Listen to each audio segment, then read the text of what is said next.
Big TV భక్తి సమాచారం WhatsApp ఛానల్లో జాయిన్ అవ్వండి. అన్ని విశేషాలు ఎప్పటికప్పుడు తెలుసుకోండి. రామాయణంలో మనం గమనిస్తే కూడా రాముడు ఎక్కువగా అడవులకు వెళ్ళినట్టుగానే కనిపిస్తుంది.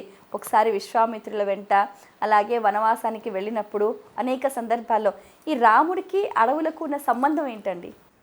సీతాదేవి ప్రకృతి. ఎవరికైనా కూడా శరీరం తల్లి, ప్రాణం తండ్రి, జ్ఞానం గురువు, మోక్షం దైవం. రామచంద్రమూర్తి శ్రీమన్నారాయణుడు, సీతాదేవి ప్రకృతి.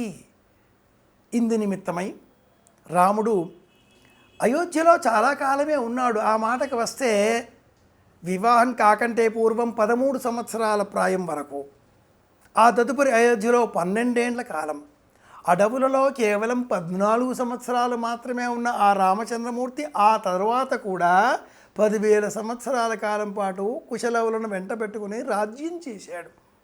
కనుక సుదీర్ఘకాలం రాముడు అయోధ్యలో ఉన్నాడుగా మనం చెప్పుకోవాలి. అయితే రాముని వర్ణన ఎప్పుడు మనం విన్నా, చూచినా, చదివినా, ఆలోచన చేసినా ధనుర్ధారి, వెడలెను కోదండపాణి, చేతిలో ఎప్పుడు కోదండం. కోదండం ఎవరు పట్టుకుంటారు? యుద్ధ సన్నద్ధులైన వారు పట్టుకుంటారు.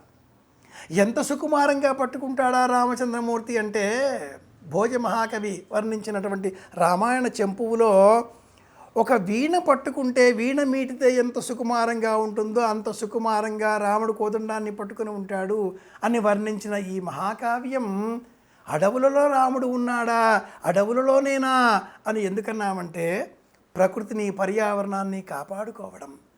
ప్రస్రవణగిరి పైన రాముడు ఉన్నాడు, కిష్కింధకు వెళ్ళకుండా.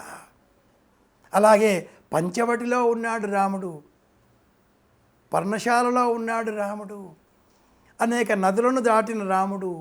నదులను దాటే సమయంలో సీతాదేవి ఆ నదులకు మొక్కుబడులు చెల్లిస్తూ ఉంటే చెట్టు చాటున ఉండి చూచిన రాముడు తండ్రి గారు మరణించారు అని తెలిసిన మరుక్షణం తాను తినేటటువంటి పదార్థం రేగు పండ్ల గుజ్జు, గార పండ్ల గుజ్జు, ఆ పండ్ల గుజ్జునే పిండములుగా సిద్ధం చేసి సమర్పించిన ఆ రామచంద్రమూర్తి అడవులలోనే ఉన్నట్లుగా మనం కోరుకుంటాం. మనమంతా కూడా అడవులలోనే ఉన్నట్లుగా సంకల్పం చేస్తే, అడవులు క్రూరమృగాలకు ఆవాసములు మాత్రమే కాదు, అడవులలో సాధు జంతువులు ఉంటాయి.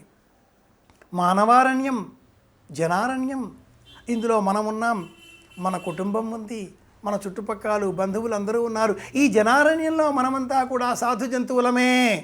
మనలో రాముడున్నాడు. రాముడిని మనం అడవులలో ఉన్నవాడిగా ఎప్పుడూ అనుకొనకూడదు.